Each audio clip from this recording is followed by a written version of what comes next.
सुप्रभात मंडळी. मी निलिमा पटवर्धन आणि एक छानशी गोष्ट तुम्हाला सांगणार आहे. गोष्ट कोणी लिहिली आहे ते माहिती नाही आहे, पण खूप छान आहे. शीर्षक आहे एक ग्लास पाणी. एक ग्लास पाणी. सुरू करते. सरकारी कार्यालयात लांबच लांब रांग लागलेली होती. खिडकीवर जो क्लार्क बसला होता तो रागीट स्वभावानं सतत जाफरत होता आणि सर्वांशी रागावून मोठ्या आवाजात बोलत होता. त्यावेळेसही एका महिलेला रागवत म्हणत होता, तुम्हाला थोडंही समजत नाही का हो? हा फॉर्म भरून आणला आहे, यात सगळंच चुकलं आहे. सरकारनं फॉर्म फुकट दिला आहे तर काहीही भरायचं का? खिशातून पैसे द्यावे लागले असते तर 10 लोकांना विचारून भरला असतात तुम्ही हा फॉर्म.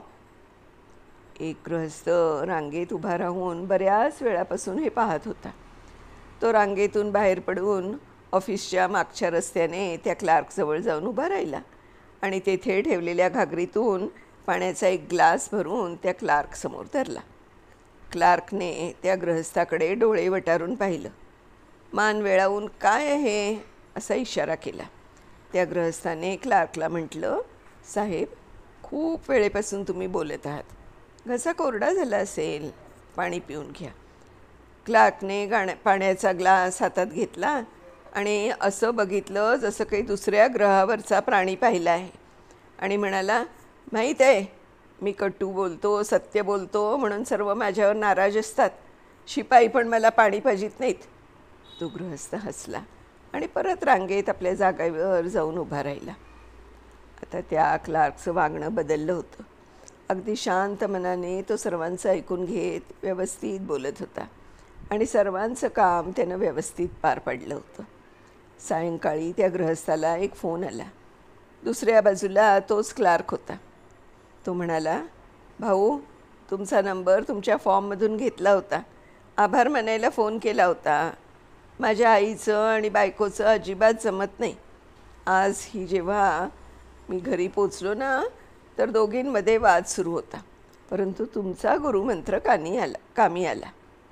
तो गृहस्थ एकदम स्तिमित झाला आणि म्हणाला, काय गुरुमंत्र? मी कुठे दिला? अहो हो, मी एक ग्लास पाणी माझ्या आईला दिलं आणि दुसरा ग्लास बायकोला आणि म्हटलं की घसा कोरडा पडला असेल, पाणी पिऊन घ्या. बस तेव्हापासून त्या शांत झाल्या आणि आम्ही तिघे हसत खेळत गप्पा मारत बसलो होत आता. भाऊ, आज जेवायला आमच्याच घरी या. हो, पण जेवायला का? क्लार्कनं गदगदल्या स्वरात उत्तर दिलं, गुरु मानलंय तर एवढी दक्षिणा तर बनतेच ना आपली. आणि हे पण मला माहीत करायचं होतं की एक ग्लास पाण्यात इतकी जादू आहे तर जेवणात किती असेल. दुसऱ्यांच्या रागाला प्रेमानंच दूर केलं जाऊ शकतं. कधीकधी आपल्या एका लहानशा प्रेमळ वागणुकीने दुसऱ्या मनुष्यात खूप मोठा बदल घडून येतो आणि प्रेमाने ओथंबलेलं नातं एकदम सुरू होऊ लागतं, ज्यामुळे घर आणि कार्यालयातही मनाला शांतता मिळते.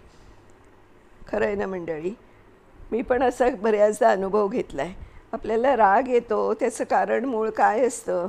कधीकधी आपली चिडचिड होते. ती कशामुळे होते? तर कधी आपल्याला भूक लागलेली असते, तहान लागलेली असते आणि सगळीकडनं आपल्यावरती कामाचं एवढं प्रेशर असतं की पाणी प्यायलासुद्धा वेळ नसतो आपल्याकडे.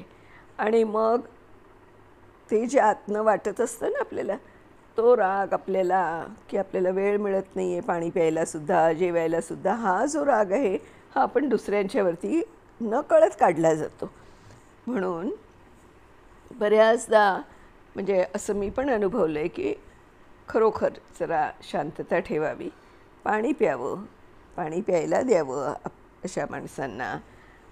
कधीकधी थोडंसं काहीतरी आपल्याकडे असेल तर 4 शेंगदाणे, चणे, काय जे आपल्याकडे असेल ते त्यांना खायला द्यावं थोडंसं, तर आपलं कामही होतं आणि त्या समोरच्या माणसाचा राग पण जरा शांत होतो. त्यालाही जरा थोडी 1-5 मिनटं विश्रांती मिळते आणि सगळंच व्यवस्थित होतं. तर असा हा गुरुमंत्र छान आहे की नाही? एक ग्लास पाणी. नमस्कार. अशाच एका छानशा गोष्टीसह पुन्हा भेटूया. तोपर्यंत बाय बाय.